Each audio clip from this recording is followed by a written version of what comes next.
Friends இன்னைக்கு நம்ம வீடியோல என்ன பார்க்க போறோம்னா இட்லி மாவுல நல்ல டேஸ்டான சிம்பிளான கார குழிப்பணியாரம் செய்ய போறோம் ஃப்ரெண்ட்ஸ். வாங்க இப்ப வீடியோக்குள்ள போகலாம். வீடியோக்குள்ள போகிறதுக்கு முன்னாடி லைக் பண்ணுங்க, ஷேர் பண்ணுங்க, தேவி குளத்தூர் எம்ப்ராய்டரி சேனலுக்கு சப்ஸ்கிரைப் பண்ணிடுங்க ஃப்ரெண்ட்ஸ். இன்னைக்கு குழிப்பணியாரம் தான் செய்ய போறோம். அதுவும் கார குழிப்பணியாரம் செய்ய போறோம் ஃப்ரெண்ட்ஸ். இப்போ தேவையான பொருட்கள் பார்த்துக்கலாம் ஃப்ரெண்ட்ஸ். பெரிய வெங்காயம் பொடி பொடியாக கட் பண்ணி வச்சிருக்கிறேன். 2 பச்சை மிளகாய், தேவையான அளவு கொத்தமல்லி, கருவேப்பிலை. அது கொத்தமல்லி நல்லா பொடி பொடியாக கட் பண்ணிக்கோங்க. கருவேப்பிலை முடிஞ்ச அளவுக்கு பொடி பொடியாக கட் பண்ணி வச்சுக்கோங்க ஃப்ரெண்ட்ஸ். கேரட் ஒரு 3 கேரட் நல்லா சீவி வச்சுருக்கேன் ஃப்ரெண்ட்ஸ்.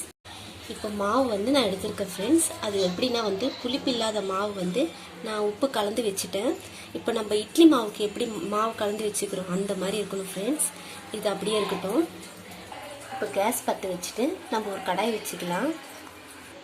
இப்போ நம்ம தேவையான அளவு எண்ணெய் சேர்த்துக்கலாம்.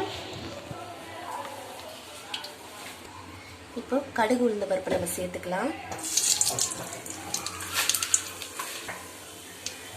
இப்போ கடலைப்பருப்பு நம்ம சேர்த்துக்கலாம். இப்போ 2 ஸ்பூன் அளவுக்கு சேர்த்துக்கலாம் ஃப்ரெண்ட்ஸ். இந்த கடலைப்பருப்புலாம் நல்லா பொன்னிறமாக வந்தவுடனே தான் நம்ம வெங்காயத்தை சேர்க்கணும் ஃப்ரெண்ட்ஸ். இப்போ நம்ம வெங்காயத்தை சேர்த்துக்கலாம்.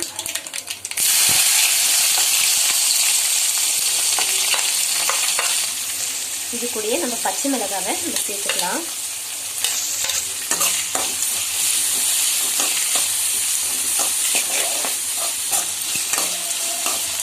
இது கொஞ்சம் நல்லா பொன்னிறமாக வர வரைக்கும் வதக்கிட்டோம் ஃப்ரெண்ட்ஸ்.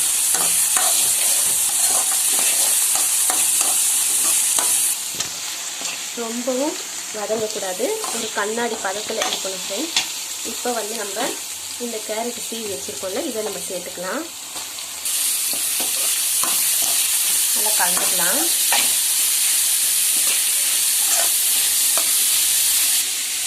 இந்த கருவேப்பிலை சேர்த்துக்கலாம்.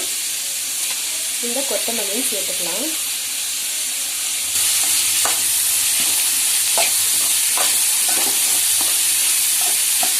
இப்போ நம்ம கேரட் ரொம்பவும் வேகக்கூடாது. இந்த எண்ணெய் ஊற்றிருக்கோம்ல, அரை வேக்காடுவாங்கள்ல, அந்த அளவுக்கு இருக்க போதும் ஃப்ரெண்ட்ஸ். ரொம்ப வதங்காமல் லைட்டாக சும்மா 1 நிமிஷத்துக்கு வெந்தால் போதும். ஏன்னா அந்த மாவில் போட்டு நம்ம குழிப்பணியாரம் செஞ்சப்போ ஒரு நல்ல டேஸ்ட்டு கொடுக்கும்.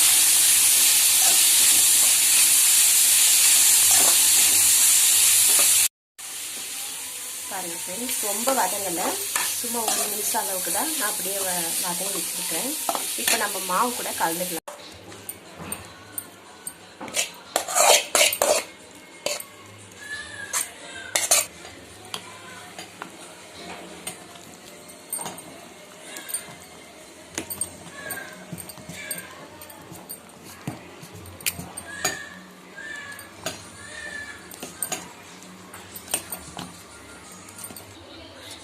இப்போ குழிப்பணியாரம் பேன் வச்சுக்கலாம் ஃப்ரெண்ட்ஸ்.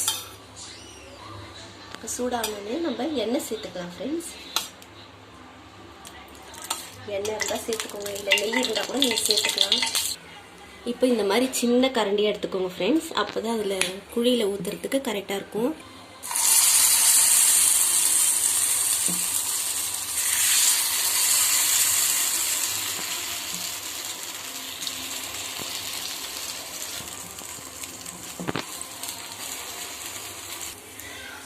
இது கொஞ்சம் வேகட்டும், மூடி வச்சிடலாம். எடுத்து பார்க்கலாம் ஃப்ரெண்ட்ஸ். நம்மளுக்கு தெரியும், வெந்திருக்கிறது வரைக்கும் நம்ம திருப்பி போட்டுக்கலாம்.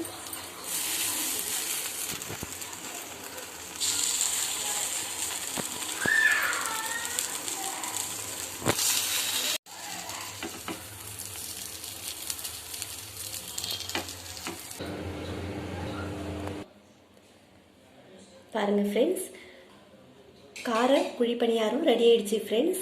இந்த மாதிரி நீங்கள் செஞ்சு பாருங்கள், எப்படி இருக்குன்னு எங்களுக்கு கமெண்ட்ஸ் பண்ணுங்கள் ஃப்ரெண்ட்ஸ்.